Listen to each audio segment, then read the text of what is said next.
E a primeira turma do Supremo Tribunal Federal retomou hoje o julgamento do chamado Núcleo 4 da suposta trama golpista. 7 réus são julgados por propagar informações que, segundo a Procuradoria-Geral da República, são consideradas falsas a respeito do sistema eleitoral brasileiro. Os réus do Núcleo 4 incluem Ailton Barros, major da reserva, Giancarlo Rodrigues, subtenente, Marcelo Bormevet, policial federal, Reginaldo de Abreu, coronel, Guilherme Marques, tenente-coronel, Ângelo De Nicoli, major da reserva e Carlos César Rocha, presidente do Instituto Voto Legal. O relator, ministro Alexandre de Moraes, começou a leitura do voto, afirmando que vai ignorar uma prova citada pela PGR, mas que não consta no processo. Durante as sustentações orais, eu fiz uma observação de que realmente não houve essa juntada, consequentemente, os elementos de prova constantes no IPJ 2263992, da PET 13299, como não foram juntados aos autos, não serão considerados. Eu entendo aqui que essa menção ela não pode prejudicar a defesa, eu excluí dos autos essa menção e não será aqui levado em conta em relação à fundamentação da apresentação penal. Obviamente, isso não anula a ação penal, simplesmente isso será ignorado. Alexandre de Moraes também considerou que o Núcleo 4 atacava as instituições. Que essa utilização de ataque à justiça eleitoral, de ataque ao poder judiciário, de ataque à democracia, de discurso de ódio, que isso é liberdade de expressão. Isso é crime tipificado no Código Penal. É um instrumento de agressão, de propagação de discurso de ódio, de ruptura ao Estado democrático de direito. Segundo o ministro, o núcleo funcionava como uma organização criminosa e operava com a intenção de atacar as instituições para manter Jair Bolsonaro no poder. Membros da estrutura delitiva da organização criminosa utilizaram técnicas, inclusive, isso ficará claro em relação a alguns dos co-réus, utilizaram-se técnicas militares para influenciar determinado público-alvo e moldar seus comportamentos para atingir os objetivos determinados pelo líder da organização criminosa, já condenado na ação penal 2668, o ex-presidente Jair Messias Bolsonaro. A leitura do voto foi interrompida pelo ministro Flávio Dino após um slide ser projetado antes da hora, gerando então uma reação do ministro Alexandre de Moraes. Ministro Alexandre, há uma projeção na tela de Vossa Excelência? Será, mas não deveria ter entrado agora ainda, mas já está aí. Ok. Já sumiu. A presidência de Vossa Excelência é rápida. É que eu não estava enxergando uma única letra e aí eu me preocupei com o que era exatamente. E cabeças irão rolar no meu gabinete. Não, a culpa é do meu oftalmologista, não é de Vossa Excelência. Mas eu agradeço. Pode prosseguir, por favor. O ministro Moraes finalizou pedindo a condenação dos réus. Julgo procedente a apresentação penal em relação aos co-réus Ailton Gonçalves Moraes Barros, Ângelo Martins de Nicoli, Giancarlo Gomes Rodrigues, Guilherme Marques de Almeida, Marcelo Araújo Bormevet e Reginaldo Vieira. E os condeno pelos crimes de organização criminosa armada, tentativa de abolição violenta do Estado Democrático de Direito, golpe de Estado, dano qualificado pela violência e grave ameaça contra o patrimônio da União e com considerável prejuízo para a vítima e deterioração de patrimônio tombado.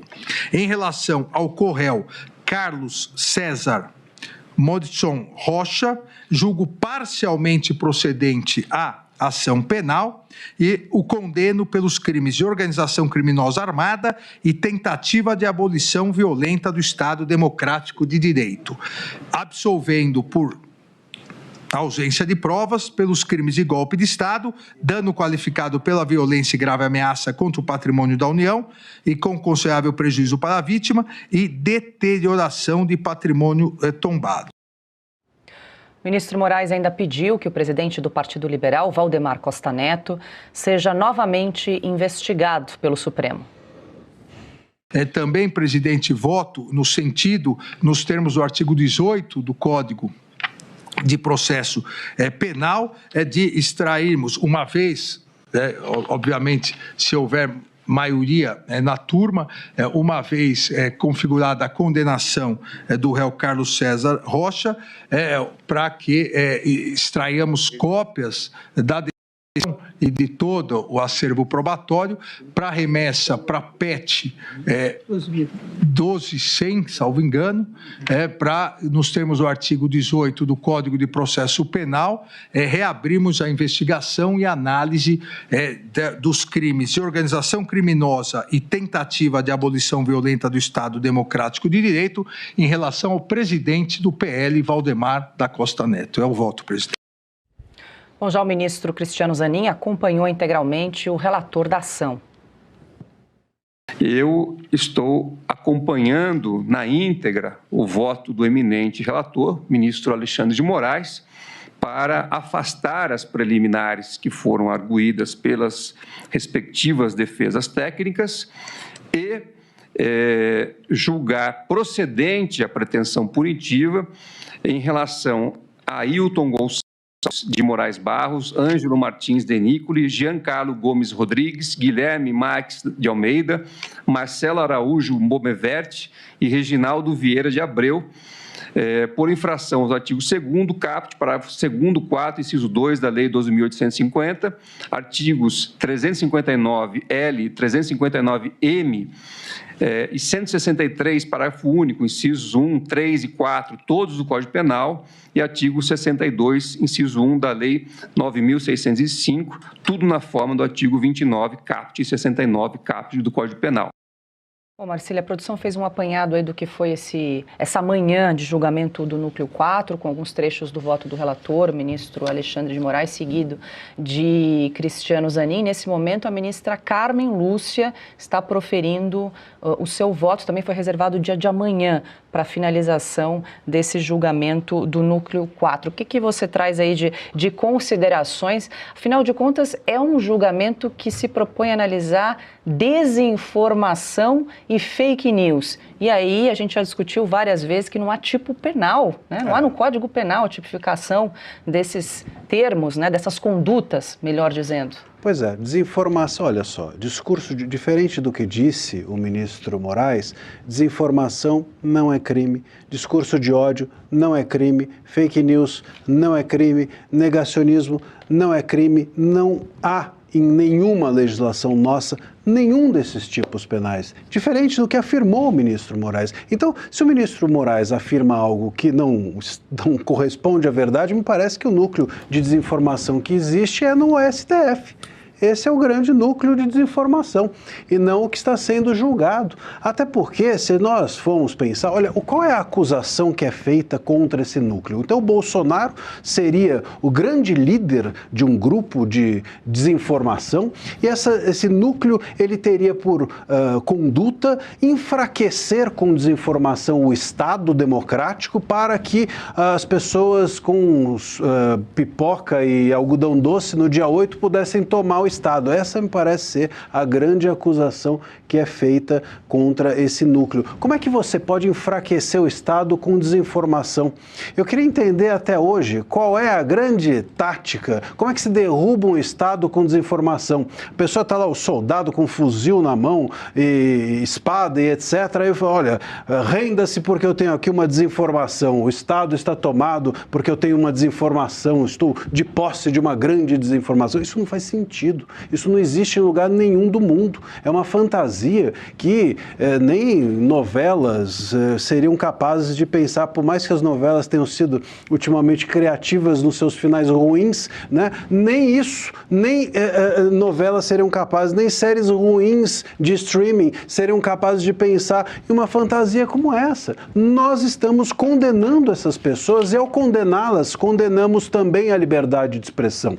Porque vamos perceber perceber que a jurisprudência que o STF está fazendo, sobretudo em relação a esse núcleo, eu considero esse núcleo da desinformação mais importante para nós todos, que usamos da palavra, que fazemos da palavra nosso ofício, porque a liberdade de expressão sairá condenada. O STF formará jurisprudência a partir de algo que não é crime. E aí, amanhã ou depois de amanhã, quando olharem para trás e falarem, mas qual o crime? Vão apontar e falar assim, está aqui a jurisprudência. Sim, mas a jurisprudência estava ancorada em lugar nenhum.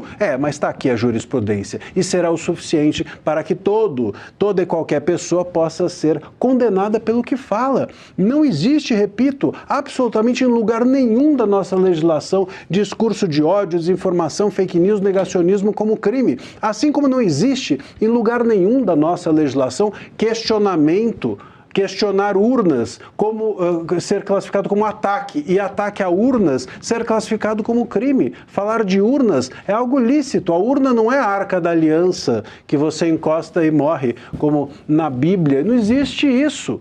Urna é algo, assim, sistema eleitoral e toda e qualquer coisa são passíveis de se discutir e questionar, porque é com o questionamento que a democracia se promove.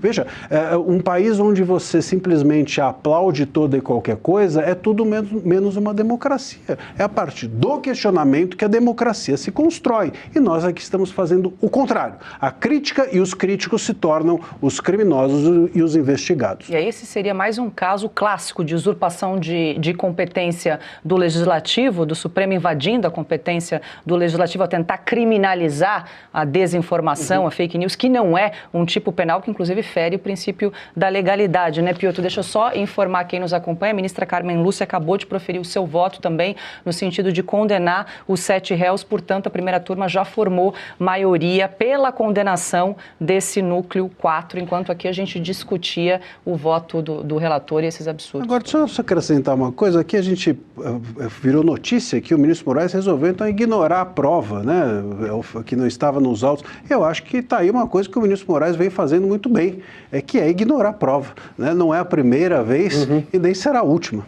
Se você chegou até aqui, é um bom sinal. Para assistir os vídeos completos, acesse nosso site ou baixe nosso aplicativo totalmente grátis.